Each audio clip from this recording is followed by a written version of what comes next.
नमस्कार, capital TV Uttar Pradesh देख रहे हैं पर मैं हूं आपके साथ दिव्या सिंह। लोकसभा चुनाव 2024 की तैयारी जोर शोर से चल रही है। पार्टियां अपना अपना दमखम दिखाने में जुटी हुई हैं। कोई अपनी गठबंधन का नाम बदल रहा है तो कोई अपने कुनबे को बढ़ाने में लगा हुआ है। अलग अलग रणनीति के तहत मिशन 2024 को जीतने की होड़ लगी हुई है। वहीं यूपी के सभी 80 सीटों पर मुकाबला बेहद ही दिलचस्प होने वाला है। खासकर बीजेपी अपनी प्लान से यहां कमल खिलाने की पूरी तैयारी में है। देखिए ये खास रिपोर्ट।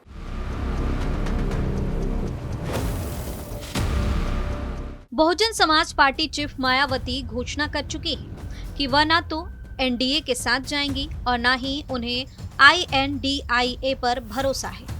बीजेपी सूत्रों का कहना है कि पार्टी इसे एक मौके के रूप में देख रही है और मायावती के वोट बैंक कहे जाने वाले दलितों को लुभाने की तैयारी तेज कर दी है। यानी कि अब बीजेपी की नजर जो है वो मायावती के वोट बैंक पर है। इस काम का जिम्मा पार्टी के अनुसूचित जाति जनजाति मोर्चा को सौंपा गया है।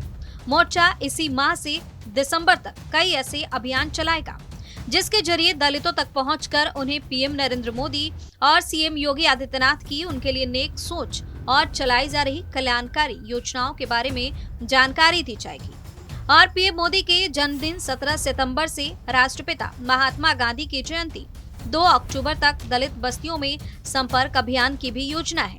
इतना ही नहीं, भारतीय जनता पार्टी लंबे वक्त से दलितों को अपने साथ जोड़ने में लगी हुई है। राष्ट्रीय स्वयंसेवक संघ इस मुहिम में बीजेपी का साथ दे रहा है। आगामी चुनाव को देखते हुए इस प्रयास को तेज कर दिया गया है। समरसता अभियान, एक कुआं एक शमशान, दलितों के घर भोजन आदि के जरिए दलितों तक यह संदेश पहुंचाया जा रहा है कि बीजेपी ही उनका भला सोचती है और वही उन्हें सभी दिक्कतों से उबार सकती है। बता दें कि पिछले चुनाव में दलितों में बीजेपी के लिए सॉफ्ट कॉर्नर भी दिखा, जिसका लाभ पार्टी को भी मिलता नजर आया था। पार्टी दलितों के दिलों में और अधिक जगह बनाने और उससे वोट में बदलने के लिए दिन रात लगी हुई है। बीजेपी के दलित नेता पूर्व विधायक रणधीर राणा का कहना है कि पार्टी से दलित समाज तेजी से जुड़ रहा है और दलितों का हित बीजेपी में ही है।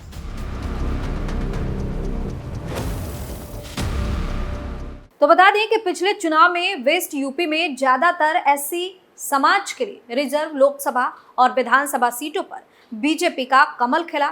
वहीं बीजेपी नेताओं का दावा है कि दलितों का साथ मिलने से ही ऐसा परिणाम संभव हुआ। एक बार फिर इसी तरह के परिणाम के लिए संगठन लगा हुआ है। बीजेपी अनुसूचित मोर्चा के राष्ट्रीय महामंत्री की तरफ से प्रांतीय और जिला स्तर पर दलितों को जोड़ने के लिए चलाए जाने वाले अभियान के बारे में जानकारी भेजी गई है। सितंबर से लेकर दिसंबर तक इसी तरह के कई अभियान चलेंगे, जिसका फायदा लोकसभा चुनाव 2024 में देखने को मिलेगा। फिलहाल इस खबर में इतना ही। देखते रहिए कैपिटल टीवी उत्तर प्रदेश। नमस्कार।